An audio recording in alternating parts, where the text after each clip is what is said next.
Close your eyes and imagine yourself standing in a misty Japanese garden at dawn. Cherry blossoms drift through the air like pink snow, their petals catching the first golden rays of sunlight filtering through the morning mist. In the distance, you hear the sharp crack of a bamboo sword striking wood, a rhythmic sound that echoes across the still pond. A samurai practices alone, his movements precise and deliberate, each strike a meditation in motion, each breath synchronized with the swing of his blade. This is feudal Japan, a world of honor and discipline, of beauty intertwined with violence, of poetry written by hands that wielded swords. For nearly 700 years, from the 12th century to the 19th, the samurai shaped every aspect of Japanese life, creating a culture that still resonates today in martial arts, philosophy, craftsmanship, and the Japanese approach to life itself. Tonight, we journey to the land of the samurai, where warriors lived by a code stricter than any law, where a single sword could be worth more than a house, where death was not feared but embraced as the final act of honor. We will walk through castle corridors, witness legendary duels, explore Zen temples, and discover how these warriors transformed from battlefield fighters to cultured administrators without ever abandoning their warrior spirit. Let us begin our journey into this world of discipline, honor, and the way of the warrior, moving slowly through time and tradition, allowing each fact to settle like morning dew on bamboo leaves. Fact 1. The word samurai comes from the Japanese verb saburao, meaning to serve or to wait upon. At their very core, samurai were not merely warriors but servants, individuals bound by duty and loyalty to their lord above all else. This relationship between lord and samurai, called the bond between master and retainer, defined Japanese feudal society for centuries. A samurai's entire identity was wrapped up in service. Without a master to serve, a samurai was called a ronin, literally wave man, drifting like ocean waves with no shore to call home, no anchor to give meaning to existence. To be masterless was considered deeply shameful, a fate that many samurai considered worse than death itself. Fact 2. The samurai class emerged gradually during the Heian period, which lasted from 794 to 1185. Japan's imperial court, based in the elegant capital of Heian-kyo, modern-day Kyoto, had grown increasingly focused on art, poetry, and courtly intrigue while neglecting the practical matter of defense and security. The emperors and their courtiers were masters of aesthetics, but had little understanding of warfare. As a result, local landowners and provincial governors began hiring warriors for protection against bandits, rival clans, and threats to their estates. These hired warriors gradually became a distinct social class, developing their own culture, values, and code of conduct that set them apart from both the aristocracy above them and the peasants below. Fact 3. The transformation from hired swords to warrior aristocracy took several generations. Early samurai were rough provincial fighters, far removed from the refined culture of the imperial court. But over time, as their power and influence grew, they began to develop their own sophisticated culture that valued different virtues than those prized by the court nobles. Where court culture valued aesthetic refinement and poetic skill, samurai culture emphasized loyalty, martial prowess, and self-discipline. Yet interestingly, samurai would eventually embrace many aspects of court culture, creating a unique synthesis of warrior spirit and artistic refinement. Fact 4. Bushido, the way of the warrior, was the unwritten code that governed samurai behavior, though the term itself wasn't widely used until the Edo period, centuries after samurai culture first emerged. Bushido emphasized 7 core virtues that every samurai was expected to embody. First was ji, righteousness or justice, making correct moral decisions regardless of personal cost. Second was yu, courage, both physical bravery in battle and moral courage to do what was right. Third was jin, benevolence or compassion, treating others with kindness even while being capable of violence. Fourth was rei, respect and courtesy toward all people. Fifth was makoto, honesty and sincerity, being truthful in word and deed. Sixth was meo, honor, the quality that tied all others together. And seventh was chugi, loyalty, absolute devotion to one's lord. Fact 5. These virtues of Bushido weren't mere suggestions or ideals to aspire to, but the absolute foundation of a samurai's identity. To violate Bushido brought not legal punishment, but something far worse in samurai eyes. Shame that could stain not just the individual but their entire family for generations. A samurai would rather die than live with such dishonor. This made Bushido remarkably effective at maintaining social order, as the threat of shame proved more powerful than any external law or punishment. The code was internalized so deeply that samurai policed themselves far more strictly than any authority could have. Fact 6. The samurai sword, or katana, was considered the very soul of the warrior, not merely a weapon but a spiritual extension of the samurai's being. The bond between warrior and sword was so profound that samurai gave their finest swords individual names, passed them down through generations as precious family heirlooms, and treated them with a reverence bordering on worship. A samurai slept with his sword beside him, within arm's reach at all times. When entering a home, he might surrender his long sword as a gesture of trust, but he kept his short sword, his wakizashi, always at his side. To touch another samurai's sword without permission was an insult of the gravest order, often resulting in an immediate duel to the death. Fact 7. The creation of a katana was not merely craftsmanship, but a sacred spiritual process that could take months or even years. Master swordsmiths, who held a status approaching that of priests, would purify themselves through ritual bathing and fasting before beginning work. They would pray to Shinto gods for guidance and work in ritual silence, understanding that they were creating not just a tool but a living spirit. The steel was folded and hammered repeatedly, sometimes thousands of times, creating countless layers that gave the blade its distinctive grain pattern, called the hamon. This folding process also removed impurities from the steel, resulting in a blade of exceptional strength and sharpness. Fact 8. The distinctive curve of the katana wasn't merely aesthetic, but served multiple practical purposes that made it superior for the samurai's style of combat. The curve allowed for faster, more fluid drawing and striking motions. A samurai could draw and cut in one smooth movement, a technique called iaido. The curve also made the blade incredibly strong despite being relatively lightweight and thin.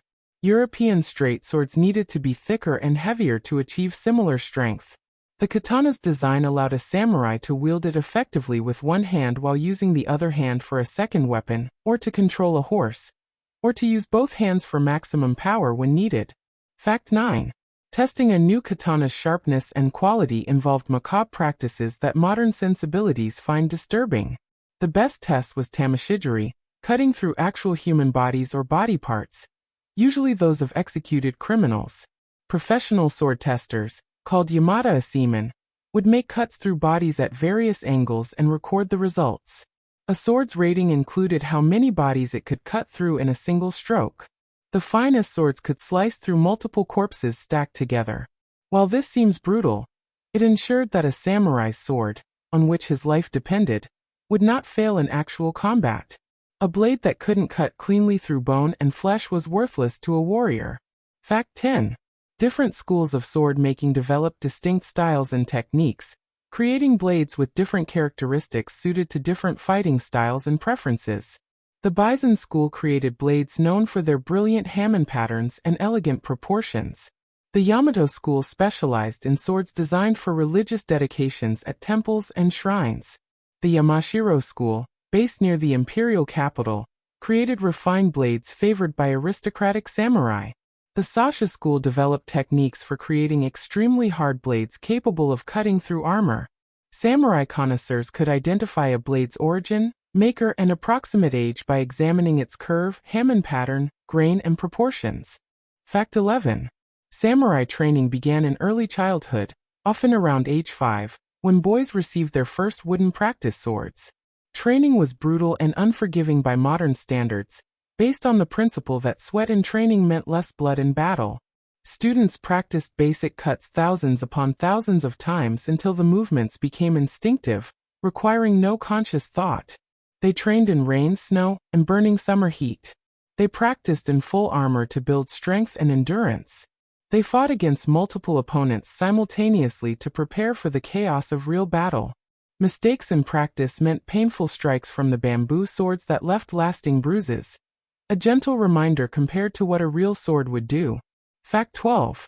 But samurai education extended far beyond the martial. Young samurai also studied calligraphy, learning to write with the same discipline and precision they applied to swordsmanship. They studied classical Chinese poetry and literature, as educated samurai were expected to compose sophisticated poems. They learned the complex etiquette and protocols that governed interactions between different ranks of society. They studied history and military strategy through classical texts. Many learned to play musical instruments like the bamboo flute, understanding that mastery of anything, even music, cultivated the discipline necessary for martial excellence. The ideal samurai was not a mindless brute, but a cultured individual who could compose elegant poetry as skillfully as he wielded a sword. Fact 13. The tea ceremony, known as shinoi or sado, became deeply intertwined with samurai culture. Though it might seem strange that warriors obsessed with combat would dedicate time to the precise rituals of preparing and serving tea, but the tea ceremony embodied samurai values perfectly. Its emphasis on precision and attention to minute details reflected the exactitude required in swordsmanship, where a fraction of an inch meant the difference between life and death. Its focus on being fully present in the moment mirrored the heightened awareness samurai needed in combat. Its aesthetic of finding beauty in simplicity aligned with the samurai's austere lifestyle, and its meditative quality provided warriors with inner peace, even while surrounded by violence and death. Fact 14. Seppuku, ritual suicide by disembowelment, was perhaps the most extreme and to modern minds most disturbing expression of samurai honor culture. When a samurai failed his lord, brought shame to his family, or faced capture in battle, seppuku offered a way to die with dignity, to choose one's own death rather than submit to defeat or dishonor. The ritual was highly formalized and surrounded by ceremony. The samurai would first bathe and purify himself, then dress in white, the color of death. He would write a death poem, often reflecting on the transient nature of life, using imagery of cherry blossoms or morning dew. Then, seated formally on his knees, he would take a short blade called a tanto and cut open his own abdomen in a horizontal then vertical motion, enduring excruciating pain without showing weakness. Fact 15. A trusted assistant, called kaishakunin, stood behind the samurai during seppuku, ready to behead him with a sword strike at the moment of greatest agony, both to end the suffering and to prevent any undignified behavior like crying out in pain. Being chosen as kaishakunin was actually an honor, as it required tremendous skill to make a clean cut that severed the head while leaving it attached by a small strip of skin at the front, rather than allowing it to roll away completely. The kaishakunin had to time his strike perfectly, delivering it at the exact moment the samurai completed his cut. This required not just technical skill, but deep understanding between warriors, the kaishakunin reading minute body language to know precisely when to strike. To fail as kaishakunin, to require multiple strikes or to make a messy cut, brought shame to both parties. Fact 16.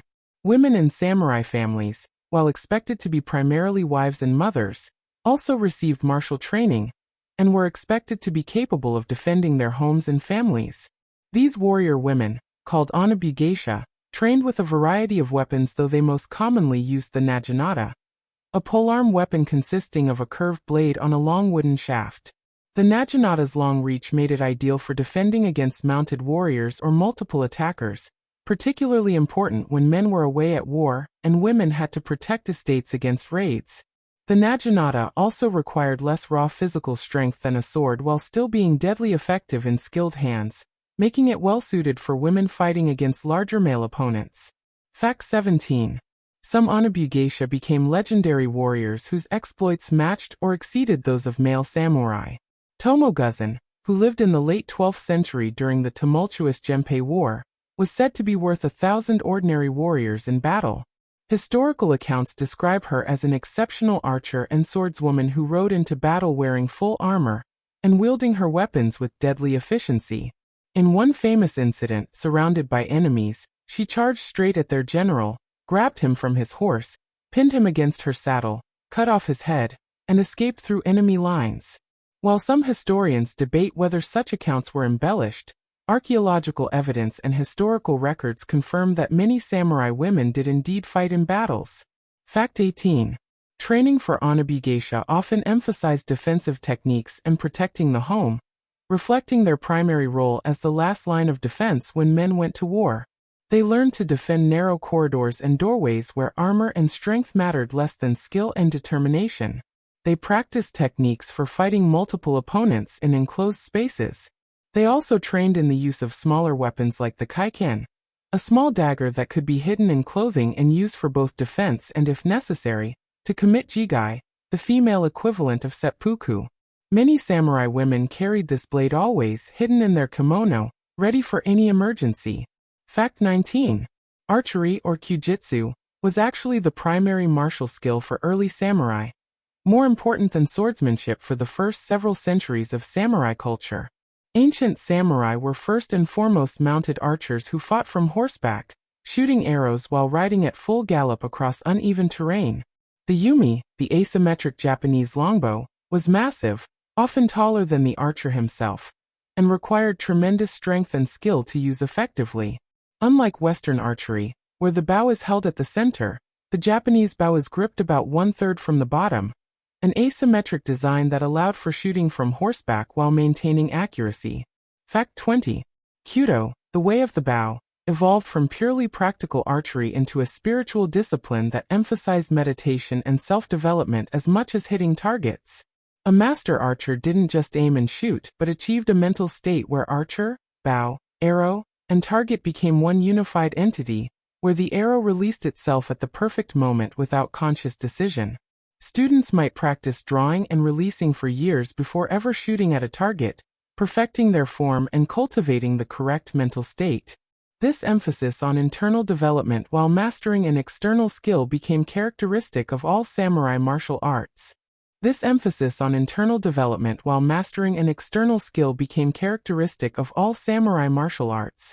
Fact 21.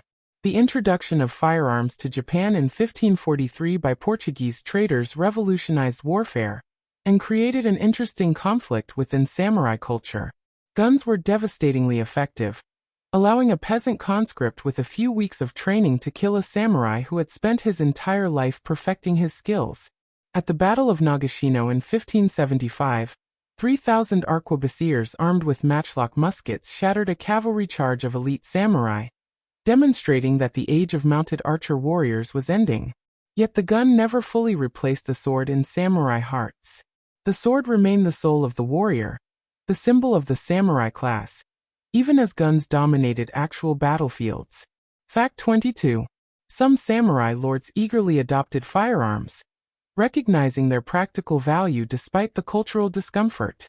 Oda Nobunaga, one of the great unifiers of Japan, enthusiastically incorporated gun units into his armies, understanding that winning mattered more than preserving romantic notions of individual combat. Other lords resisted, viewing guns as dishonorable weapons that violated Bushido's emphasis on personal skill and courage.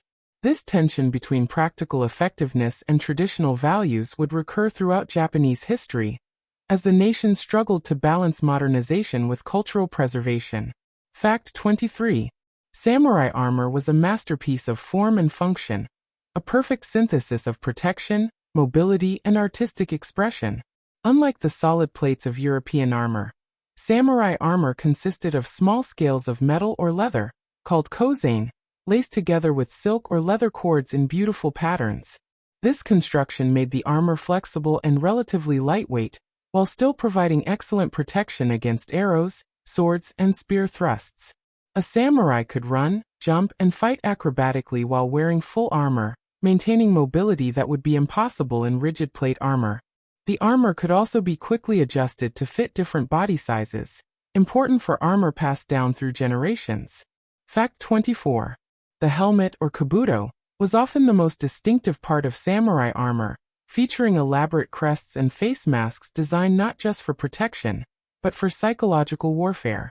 Some helmets bore crescent moon ornaments, others featured rabbit ears, demon horns, or swooping wing-like projections.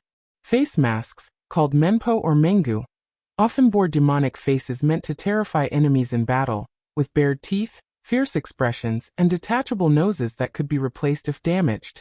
These masks also provided practical protection for the face, while leaving the eyes fully exposed for vision.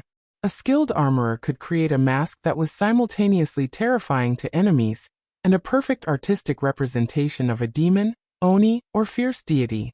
Fact 25. Creating a complete suit of samurai armor required exceptional skill, and could take a master armorer a full year or more of intensive work.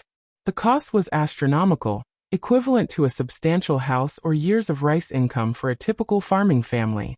As a result, armor was treasured and maintained carefully, passed down through generations, with pieces being replaced or repaired as needed rather than creating entirely new sets. Famous armor suits gained names and reputations just like swords. The armor itself became part of a clan's identity and history, connecting current warriors to the exploits of their ancestors who wore the same protection into historic battles. Fact 26. The color and decoration of armor held deep significance, and could convey information about the wearer's clan, status, and sometimes their personality or aspirations. Different clans favored different color schemes, making it possible to identify friend from foe at a distance on chaotic battlefields. Red armor, lacquered in various shades from bright vermilion to dark blood red, was popular because the color symbolized life force and vigor. Black armor conveyed dignity and solemnity. White armor was considered bold and pure, though practically it showed every speck of blood and dirt. Gold accents indicated high rank and wealth. Some samurai wore deliberately mismatched or unusual armor to stand out and ensure their individual exploits in battle would be recognized and recorded. Fact 27. Back banners, called sashimono, attached to armor served both practical and symbolic purposes. These vertical flags, mounted on the back of the armor, made individual samurai easy to spot in battle, allowing commanders to track troop movements and assess the flow of combat. They also served as inspirational symbols, displaying clanmon, family crests, religious symbols, or even personal mottos. Carrying a sashimono required strength and courage, as it made the wearer an obvious target for enemy arrows, and announced one's presence rather than allowing concealment. Only those confident in their skills or desperate to prove themselves wore these conspicuous markers. Fact 28. The relationship between a samurai and his lord was theoretically absolute and unbreakable, defining every aspect of the samurai's existence. A lord provided his samurai with a stipend, usually paid in measures of rice, which the samurai used to support his family, maintain his equipment, and live according to his station. In exchange, the samurai owed his lord complete loyalty, ready to fight and die at a moment's notice without question. This relationship was formalized through elaborate ceremonies and reinforced through constant ritual acknowledgement. A samurai who betrayed his lord became an outcast, hunted by other samurai and excluded from honorable society. Fact 29. However, the reality of samurai loyalty was sometimes more complex than the ideal suggested. While Bushido emphasized unquestioning devotion, practical samurai recognized that some lords were incompetent, cruel, or unworthy. Historical records show numerous cases of samurai switching allegiance to more promising lords, particularly during the chaotic warring states period when survival often required pragmatism over idealism. This created a tension between the ideology of absolute loyalty and the reality of political calculation, a tension that samurai philosophy grappled with through discussions of when, if ever, abandoning an unworthy lord could be morally justified. Fact 30. The Mongol invasions of 1274 and 1281 represented a crucial test for samurai warrior culture, and revealed both its strengths and dangerous weaknesses. The Mongols, fresh from conquering China and much of Asia, came with a completely different approach to warfare than anything samurai had encountered. They fought in coordinated formations, used explosives and incendiary weapons, and showed no respect for the samurai custom of announcing oneself before combat, and engaging in single combat with worthy opponents. Japanese warriors found their challenges to individual combat ignored as Mongol forces simply overwhelmed them with coordinated cavalry charges and massed archery. Fact 31. The first Mongol invasion landed on the shores of Kyushu with a massive fleet carrying tens of thousands of warriors. Samurai defenders, accustomed to ritualized combat between individuals, were initially thrown into disarray by the Mongol tactics. The Mongols used gunpowder weapons that produced terrifying explosions, psychological weapons as much as physical ones. They employed mass crossbow fire that could turn the sky black with bolts. They fought in units that moved and struck as one entity rather than as collections of individual warriors. This should have been a decisive Mongol victory, but a violent storm struck that night, destroying many Mongol ships and forcing the invaders to withdraw. Fact 32. 7 years later, in 1281, the Mongols returned with an even larger invasion force, possibly the largest amphibious assault in history until World War II. This time Japanese defenders had learned from the previous invasion. They built defensive walls along likely landing sites. They adapted their tactics, learning to fight in groups and use coordinated archery. They launched night raids on Mongol ships rather than waiting for honorable daytime combat. The improved Japanese tactics made progress difficult for the Mongols.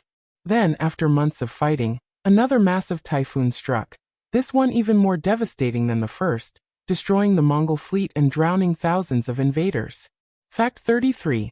These typhoons that saved Japan were named kamikaze, divine winds, and were interpreted as proof that Japan was protected by the gods and was therefore invincible.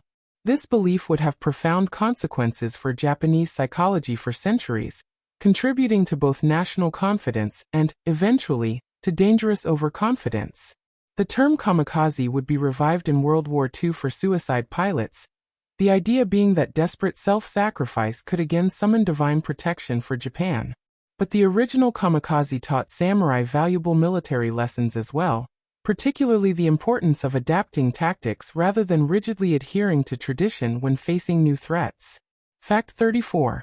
The Sengoku period, the Warring States era, lasted from 1467 to approximately 1615, and represented both the bloodiest era of Japanese history, and the period that produced many of the most legendary samurai, and the innovations that would define samurai culture for centuries to come. Japan fractured into hundreds of domains ruled by daimyo, regional lords who constantly battled each other for territory, resources, and power. It was an age where ancient lineage meant less than tactical genius and ruthlessness. Alliances shifted like sand. Betrayal was common. Survival required both martial skill and political cunning. Fact 35. During the Sengoku period, the rigid social hierarchies that would later characterize Tokugawa Japan were much more fluid. A peasant with exceptional ability could rise to become a samurai. A low-ranking samurai could become a daimyo through skill and fortune. The most dramatic example was Toyotomi Hideyoshi, born the son of a peasant farmer with no samurai blood, who rose through pure merit to eventually become the most powerful man in Japan, ruling as Kampuku, or chief advisor to the emperor, second only to the emperor himself in theoretical authority, though wielding far more actual power. Fact 36. Oda Nobunaga, one of the three great unifiers of Japan, embodied the Sengoku spirit of innovation and ruthlessness. He enthusiastically adopted firearms when other daimyo still disdained them as dishonorable. He built the first ironclad warships to dominate sea battles. He promoted commoners to important positions based purely on ability rather than birth, shocking the traditional aristocracy. He burned Buddhist temples that opposed him and slaughtered monks, showing that even religious institutions could not escape political violence. He was innovative, brutal, and remarkably effective, conquering roughly a third of Japan before being betrayed and killed by one of his own generals in 1582. Fact 37. Toyotomi Hideyoshi, Nobunaga's successor, continued the unification after his master's death. Despite his humble origins, or perhaps because of them, Hideyoshi understood power and how to wield it. He conducted a massive sword hunt, confiscating weapons from peasants and ronin to ensure that only samurai retained arms, creating a more defined separation between warrior and commoner classes. He implemented land surveys to better tax agriculture. He attempted to invade Korea twice, hoping to conquer China itself, though both invasions ended in costly failure. Nevertheless, by his death in 1598, he had brought most of Japan under central authority. Fact 38. Tokugawa Ieyasu, the third and final great unifier, was perhaps the most patient and strategic of the three. He waited, built alliances, and avoided overextending himself while his rivals exhausted themselves in conflicts. At the decisive Battle of Sekigahara in 1600, Ieyasu's forces defeated a coalition of rivals, and he emerged as the undisputed master of Japan. 3 years later, the emperor granted him the title of shogun, military dictator, establishing the Tokugawa shogunate that would rule Japan for the next 267 years, until the Meiji Restoration in 1868. Fact 39. The Tokugawa period, also called the Edo period after the capital city where the shogun resided, brought peace to Japan after centuries of near-constant warfare. This was an extraordinary achievement that allowed Japanese culture to flourish, but it created an interesting problem for the samurai class. Warriors trained from childhood for battle found themselves in a world without wars. What purpose did samurai serve in peacetime? How could they maintain their identity as warriors when there were no battles to fight? This identity crisis forced a transformation of samurai culture, shifting emphasis from martial prowess to administrative skill, moral development, and cultural refinement. Fact 40. Many samurai became administrators, managing domains, collecting taxes, and enforcing laws. Some became teachers, opening schools where they taught everything from swordsmanship to Confucian philosophy. Others became artists, writers, or scholars. The samurai class transformed from warriors into a kind of bureaucratic aristocracy, maintaining their privileged status and their identity as a separate class while performing roles that had little to do with actual fighting. Yet they continued to carry their swords, practice martial arts, and cultivate the warrior spirit even though most would never see actual combat. Fact 41. The rigid class system of Tokugawa Japan placed samurai at the top of the social hierarchy, above all commoners. The official ranking went samurai first, then farmers who produced food, then artisans who made useful goods, and finally merchants at the bottom because they produced nothing themselves but only moved goods others made. This hierarchy reflected Confucian values about the moral worth of different occupations. Samurai alone could wear 2 swords, the daisho pair consisting of a long katana and short wakizashi. This visible symbol of their status had to be respected by all commoners. Fact 42. Samurai possessed the legal right called kirisut gomen, literally, authorization to cut and abandon, which allowed them to immediately kill any commoner who disrespected them. If a peasant failed to bow properly when a samurai passed, if a merchant spoke rudely, if anyone from the lower classes showed insufficient deference, the samurai could cut them down on the spot without legal consequence, as long as the killing was justified by the commoner's disrespect. This sounds like a recipe for tyranny and random violence, but in practice the right was exercised cautiously, because killing without good cause brought shame, and a samurai's honor and reputation mattered more than legal authority. Fact 43. The social distance between samurai and commoners was carefully maintained through elaborate systems of etiquette and sumptuary laws that dictated what people of different classes could wear, what foods they could eat, what kind of houses they could build, even what sorts of celebrations they could have. Commoners had to wear simple clothing in muted colors while samurai could wear rich silks in bright hues. Peasants couldn't carry swords. Merchants couldn't wear expensive fabrics even if they became wealthy. These regulations constantly reminded everyone of their place in the social order, maintaining stability through rigid hierarchy. Fact 44. Despite occupying the bottom rung of the social hierarchy, merchants often became very wealthy during the Tokugawa period as Japan's economy grew increasingly complex and commercialized. This created an ironic situation where merchants with low social status possessed more actual money than many samurai with high status, but fixed rice stipends that didn't increase with inflation. Some merchants became richer than minor daimyo.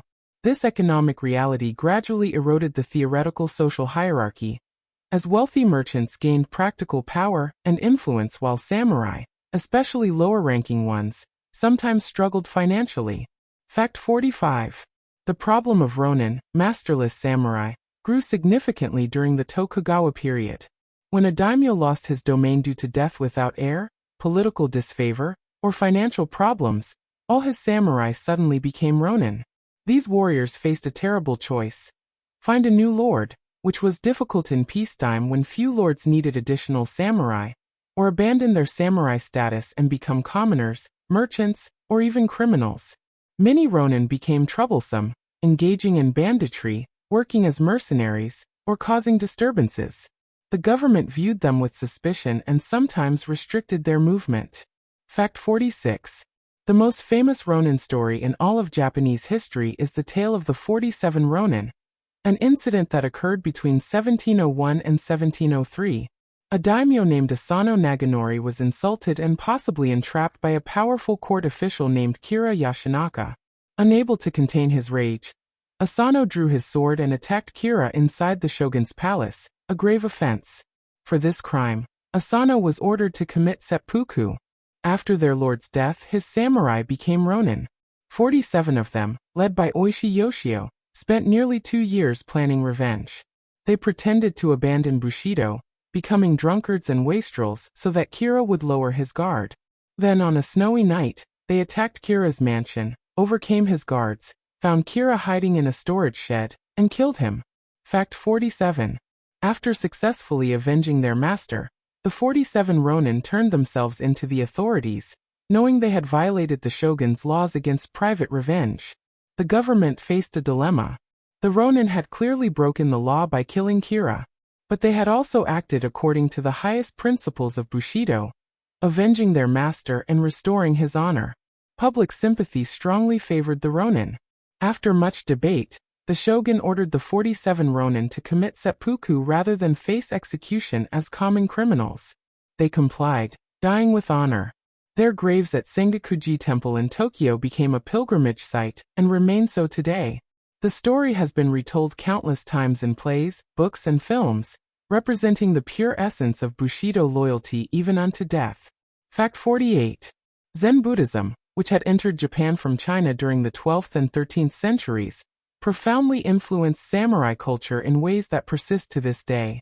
Zen's emphasis on direct experience rather than scholarly study, on meditation rather than ritual, and on achieving sudden enlightenment through paradox and intuition appealed strongly to warrior culture. Zen meditation techniques helped samurai maintain calm in battle. Zen philosophy helped them accept death without fear. Zen aesthetics influenced everything from garden design to tea ceremony to the minimalist approach to swordsmanship. Fact 49. Many samurai practiced zazen, seated meditation, often rising before dawn to sit in meditation for hours before beginning their daily activities. This practice wasn't relaxation but intensely focused concentration, sitting perfectly still and observing thoughts without attachment or judgment. The discipline required for zazen mirrored the discipline of martial training. The mindfulness cultivated in meditation transferred directly to heightened awareness in combat. Zen temples often served as unofficial training centers where samurai studied both philosophy and martial arts, understanding that mind and body were inseparable. Fact 50. The Zen concept of mushin, literally no mind, became central to samurai martial arts. Mushin meant achieving a state of consciousness where action happened without conscious thought or deliberation. A samurai in Mushin didn't think about blocking an attack or planning a counterstrike. The body responded instantly and perfectly to any situation. Achieving this state required years of training, until techniques became so deeply ingrained that they operated below the level of conscious thought. Western psychology would later develop similar concepts like flow state, or being in the zone. But Zen philosophy articulated these ideas centuries earlier. Fact 51. Zen aesthetics influenced samurai tastes in art and daily life. The Zen appreciation for simplicity, asymmetry, and suggestion rather than explicit representation shaped everything from sword guard designs to tea bowls to garden layouts. Samurai learned to find beauty in restraint, in empty space, in imperfection. A tea bowl with a slight wobble or irregular glaze was considered more beautiful than geometric perfection, because it showed the natural spontaneity of creation, rather than rigid control. This aesthetic philosophy reflected deeper ideas about accepting impermanence and finding freedom within discipline. Fact 52. The relationship between Zen and martial arts extended beyond philosophy into practical training methods. Zen masters taught students through koans, paradoxical questions like, what is the sound of one hand clapping? That couldn't be answered through logical reasoning. This method forced students to break through ordinary thought patterns and access intuitive understanding. Similarly, martial arts masters used teaching methods that seemed paradoxical or impossible to force students beyond conventional understanding. Both approaches aim to transcend the limitations of rational thought and achieve direct experiential knowledge. Fact 53. Samurai studied military strategy through classical texts, most famously the Book of Five Rings written by legendary swordsman Miyamoto Musashi around 1645. Musashi was an extraordinary figure who fought his first duel at age 13, and went on to win all 60 duels he fought without ever losing once. He developed a unique two-sword fighting style, wielding both katana and wakizashi simultaneously. In his later years after a life of combat, he retreated to a cave and spent his final months writing the Book of Five Rings, a text on strategy, tactics, and philosophy that has influenced not just martial artists but business leaders, military strategists, and anyone interested in strategic thinking. Fact 54. Musashi's book divided strategy into 5 elements, represented by the book's 5 scrolls: earth, water, fire, wind, and void. The earth scroll covered fundamentals and overview. The water scroll discussed adaptability and flowing response. The fire scroll examined combat timing and initiative. The wind scroll critiqued other schools and approaches.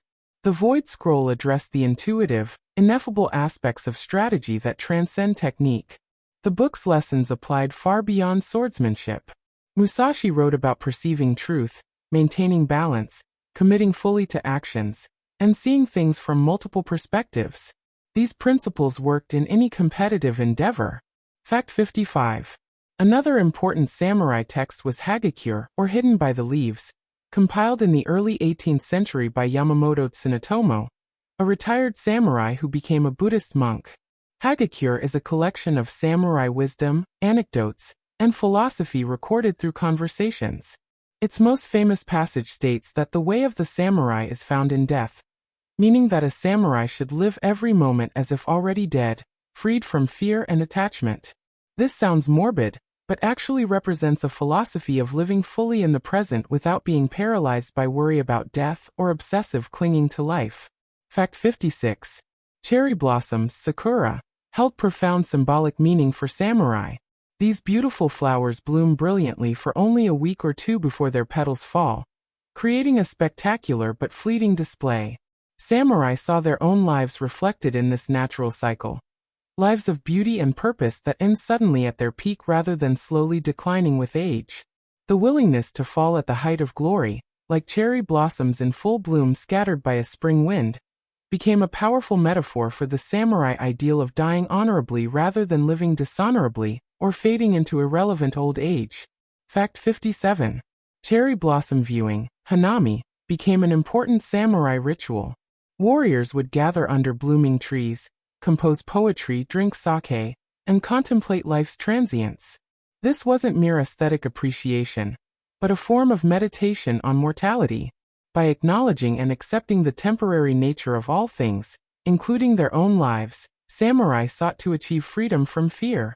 Many death poems written by samurai about to commit seppuku use cherry blossom imagery, making their final statement not one of defeat or despair, but an assertion that their death, like falling blossoms, was beautiful and appropriate.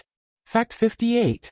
The samurai relationship with death went beyond mere acceptance into something approaching embrace. This wasn't suicidal thinking, but rather a philosophical position that removing fear of death removed all fear. A warrior who had genuinely accepted his own mortality couldn't be threatened or intimidated. He had nothing to lose and therefore nothing to fear. This gave samurai a psychological advantage in combat. While others fought desperately to survive, the samurai fought with calm detachment, making decisions based on effectiveness rather than fear. Fact 59. This philosophy had practical applications. Samurai trained themselves to remain calm when faced with death, by deliberately putting themselves in dangerous situations during peacetime. Some would sit in meditation next to execution grounds. Others would volunteer for dangerous missions, or enter areas with deadly diseases. The goal wasn't to die, but to familiarize themselves so thoroughly with death's presence that it no longer produced fear. Modern psychology recognizes that repeated exposure to feared situations reduces anxiety, but samurai practiced this principle centuries before psychology became a formal discipline. Fact 60. Despite their reputation as fearsome warriors, samurai culture placed great value on compassion and proper treatment of those below them in the social hierarchy. A samurai was expected to be harsh with himself, but kind to others. Cruelty toward the weak brought shame, as it showed lack of self-control and violated the virtue of benevolence. Many samurai treated their servants kindly, helped peasants during times of hardship, and showed mercy to defeated enemies when appropriate. The ideal samurai could be as gentle as a flower with those who deserved kindness, and as hard as steel with those who deserved punishment. Fact 61. The famous phrase "tender when tender, fierce when fierce" captured this ideal. A samurai should be able to enjoy tea ceremony with full appreciation for subtle beauty, then minutes later fight with ferocious intensity if duty demanded. This flexibility, this ability to be both poet and warrior, required extraordinary self-mastery. Lesser men were either always soft or always hard, unable to calibrate their response to the situation. The complete samurai possessed the range to be whatever the moment required while maintaining his essential character and principles. Fact 62. Education about classical literature and philosophy wasn't peripheral to samurai training, but central to it. Samurai studied Confucian texts about proper governance and ethical relationships.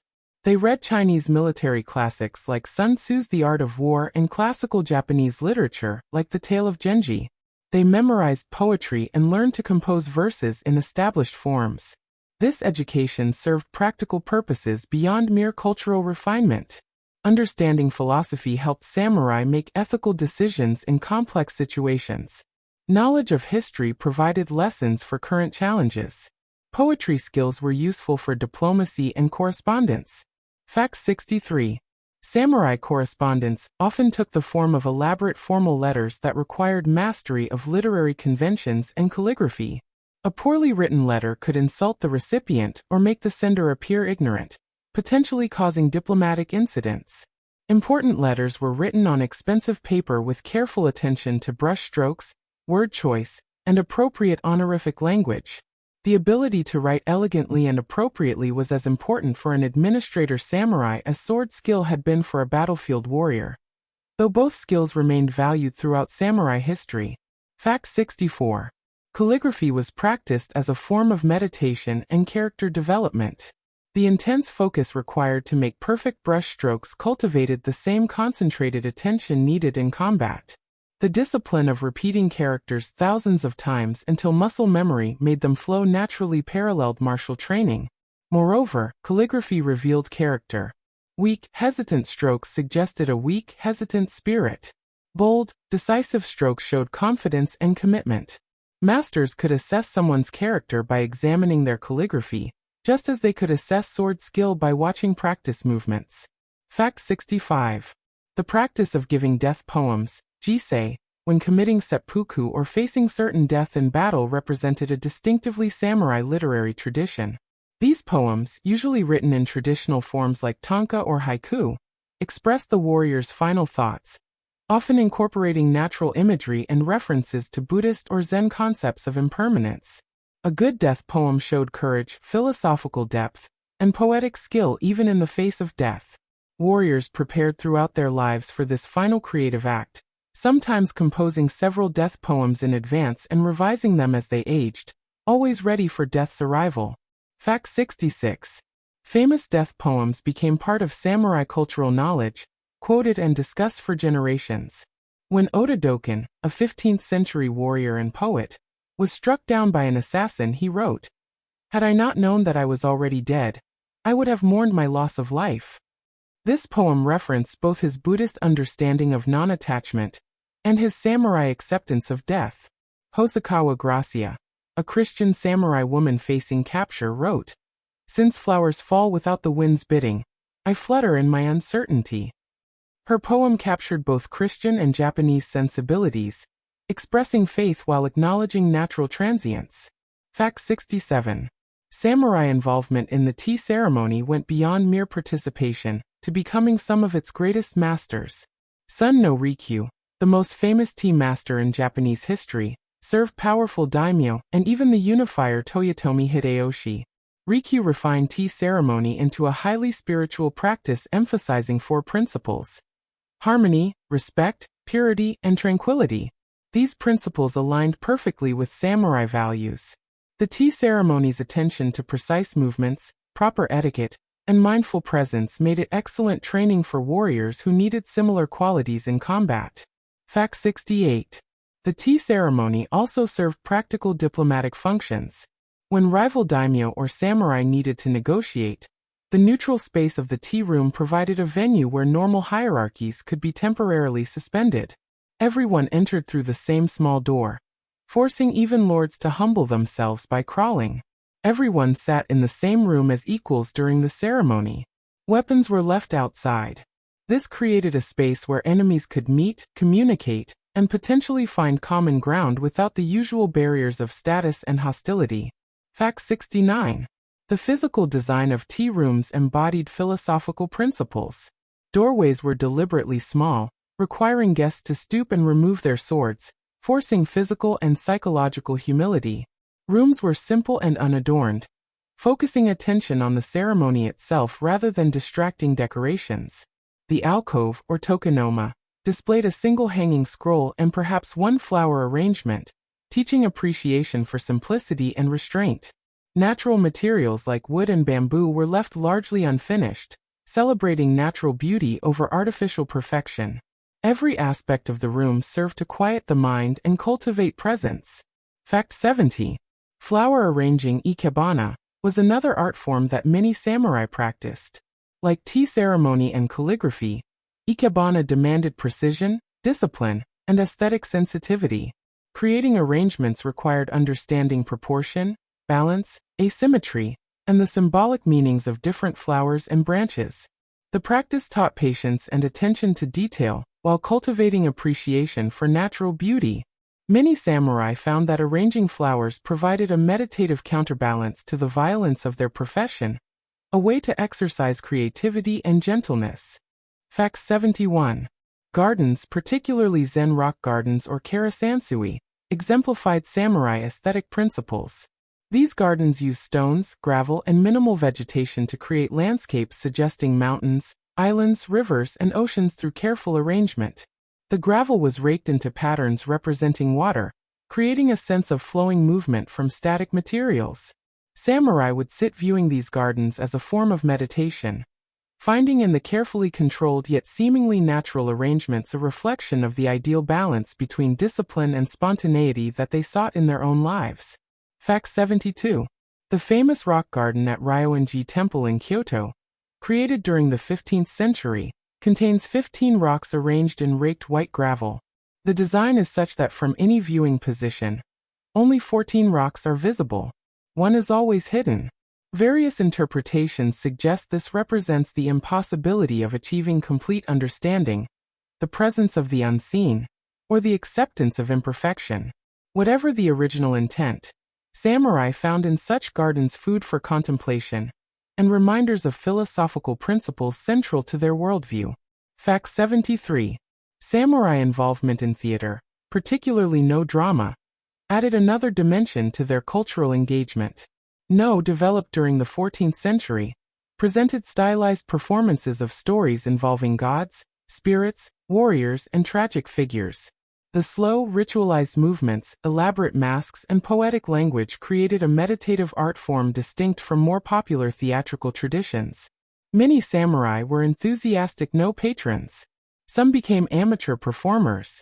The discipline required to master No's precise movements and recitations appealed to the same qualities that made someone a good warrior.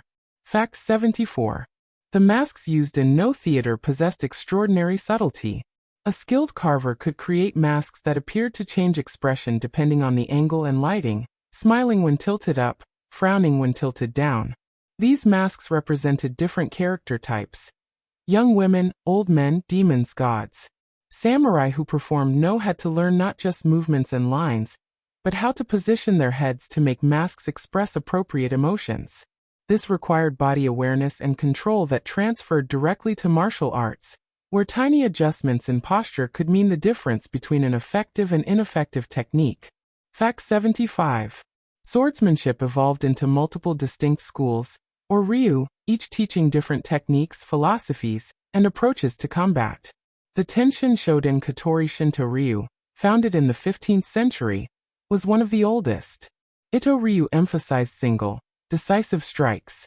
Yagyu Shinkijiryu focused on defeating opponents before they could even draw their swords.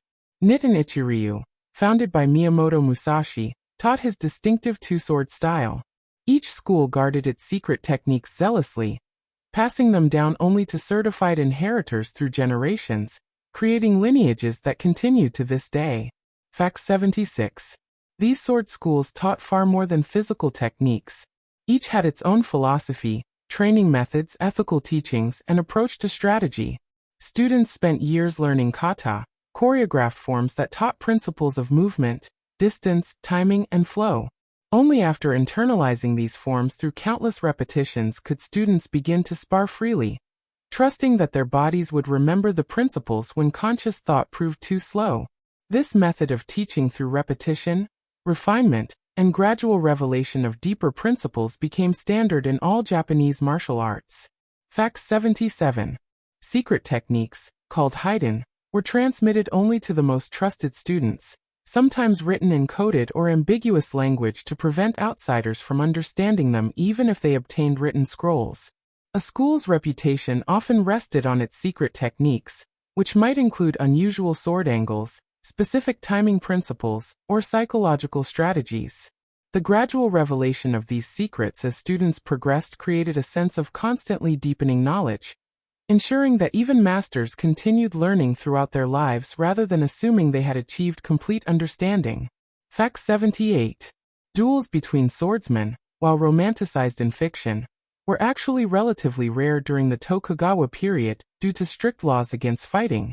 When duels did occur, they were often brief and decisive, lasting seconds rather than the prolonged exchanges depicted in movies. Samurai trained to end fights with a single strike, understanding that prolonged combat increased the chances of making a fatal mistake. The famous duel between Miyamoto Musashi and Sasaki Kojiro on Gonryu Island supposedly lasted only moments before Musashi's wooden sword struck Kojiro dead. Fact 79. Training methods for swordsmanship included practicing cuts against straw bundles soaked in water to simulate cutting resistance, practicing against training posts, and endless repetition of basic forms.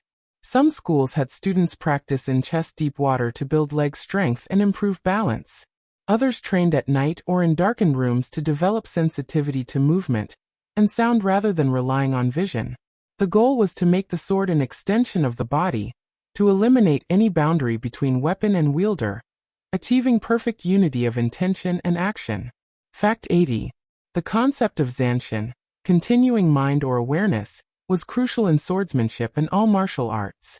After executing a technique, a warrior maintained full alertness and readiness rather than relaxing or assuming the threat had ended. Many fighters were killed by opponents they thought defeated who managed one final attack. Zanshin meant staying present and aware at all times, treating every moment as potentially life or death. This principle extended beyond combat into daily life, as samurai cultivated constant mindfulness and readiness.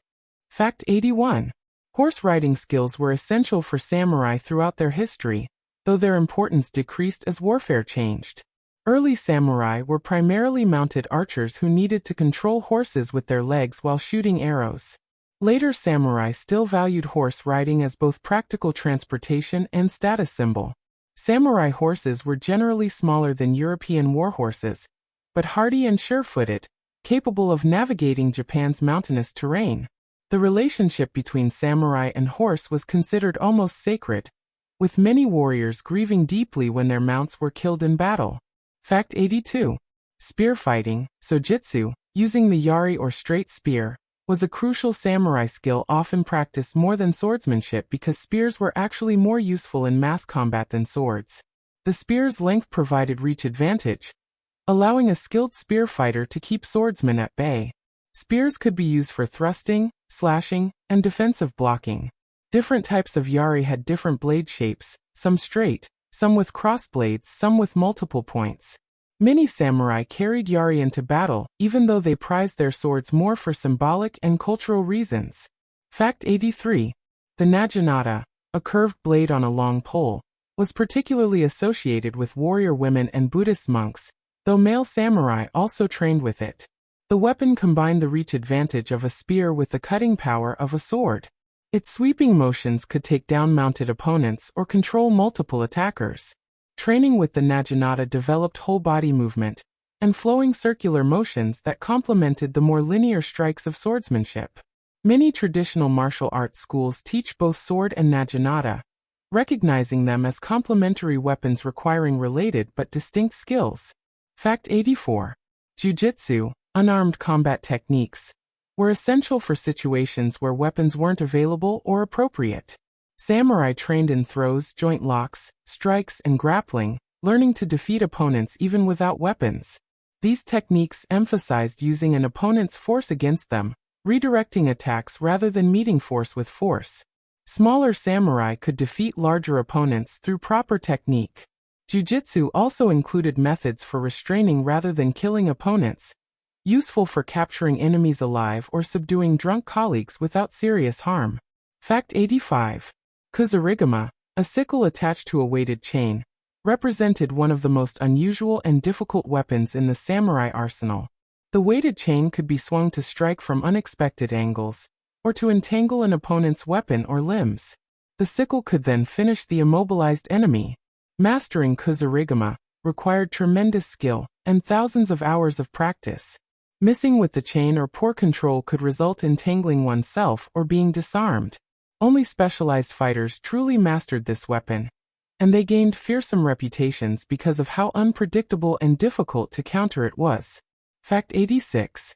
The yumi, the Japanese bow, remained important throughout samurai history despite the introduction of firearms. Good archers could shoot farther and more accurately than early guns, and arrows were silent compared to firearms that announced the shooter's position. The yumi was unusual among world bows in its asymmetric design, with the grip positioned about 1/3 from the bottom rather than at the center.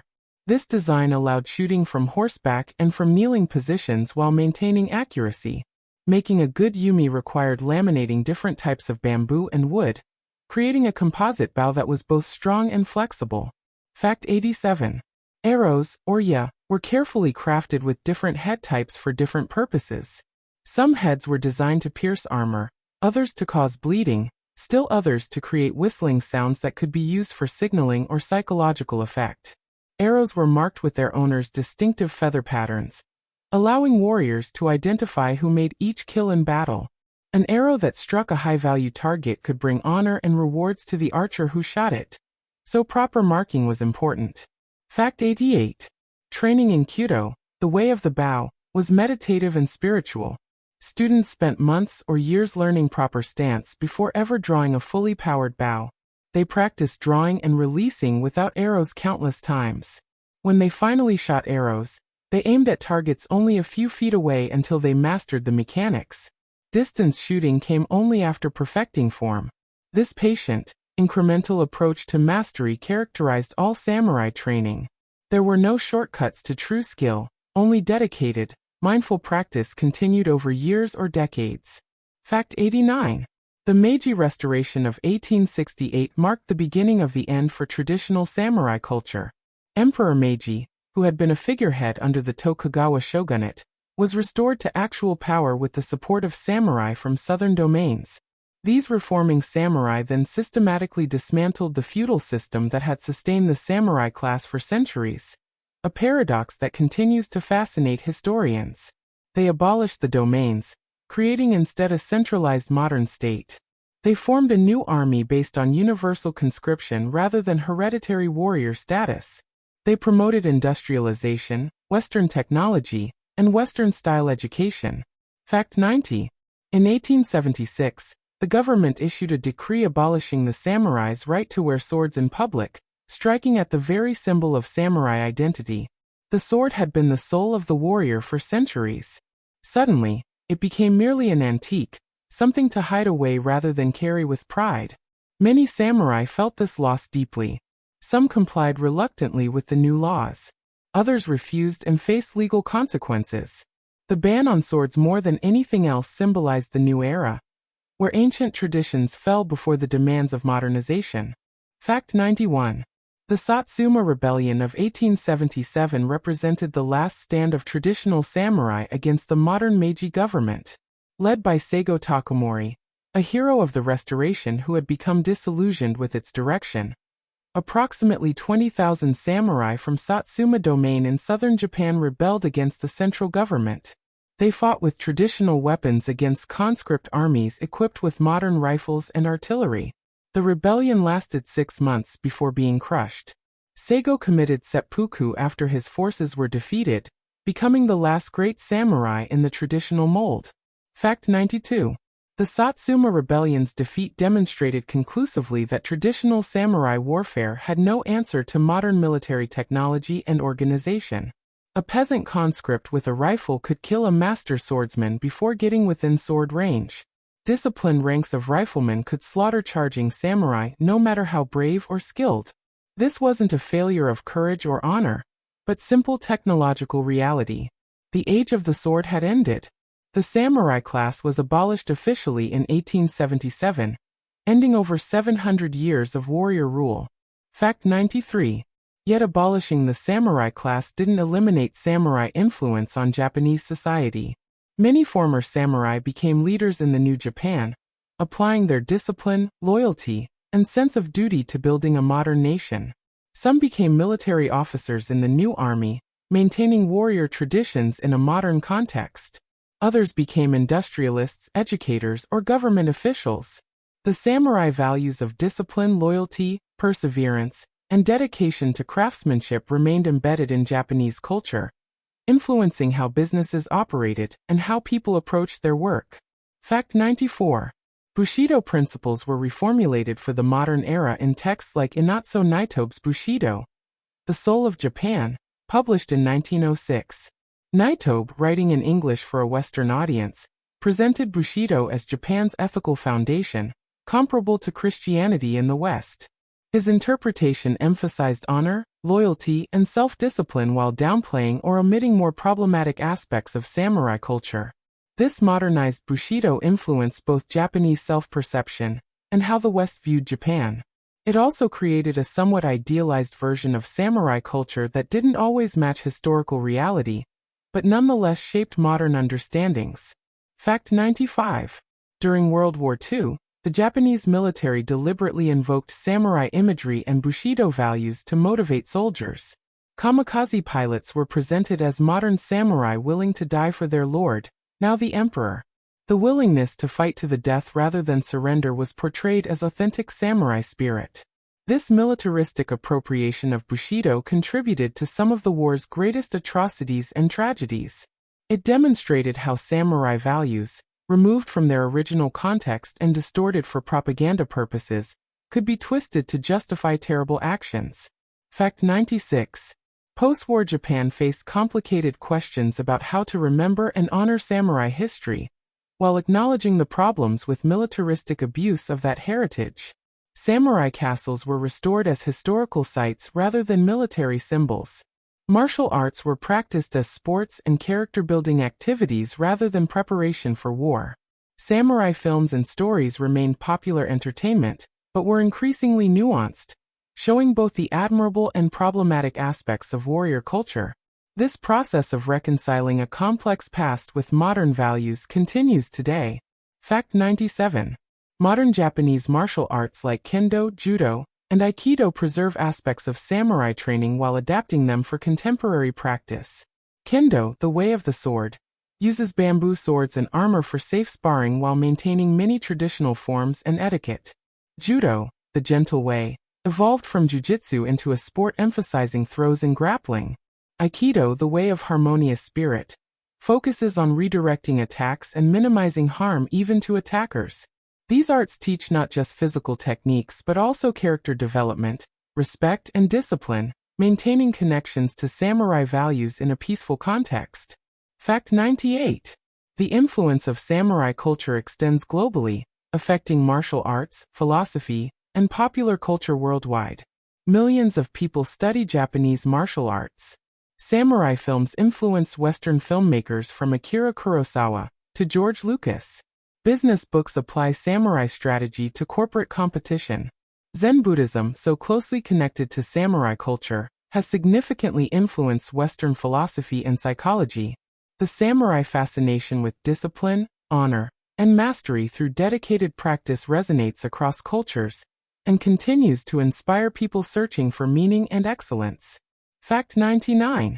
Perhaps the most enduring legacy of the samurai is the demonstration that warrior virtues and cultural refinement need not be opposed but can complement and strengthen each other. The ideal samurai was both poet and warrior, capable of both gentleness and ferocity, maintaining inner peace even while surrounded by violence. This integration of seeming opposites, of making no distinction between the way of the sword and the way of the tea ceremony, between accepting death and appreciating life's beauty, offers a vision of wholeness that remains relevant today. In our own age of specialization and fragmentation, the samurai remind us that it's possible to develop multiple dimensions of ourselves, to be both strong and sensitive, to pursue excellence in multiple domains, and to find beauty and meaning even in harsh realities. Tonight, as you drift toward sleep, imagine yourself one final time in that misty Japanese garden. Cherry blossoms fall like pink snow. In the distance, the sound of bamboo striking wood has faded. The samurai has finished his practice. He sheathes his sword with a precise, practiced motion and stands in silence, watching the sun rise over the mountains. In his stillness is power. In his acceptance of death is freedom. In his discipline is peace. The way of the warrior teaches that life and death are one, that honor matters more than survival, that duty transcends self. These ideas may seem strange to modern minds, but they touch something universal: the human yearning for meaning, for purpose, for a code to live by that makes life worth living and death worth dying. The cherry blossoms fall. The warrior stands. And in the space between the falling petals and the quiet earth, there is only this moment, perfect and complete. Sleep well, traveler. May you find your own path with honor.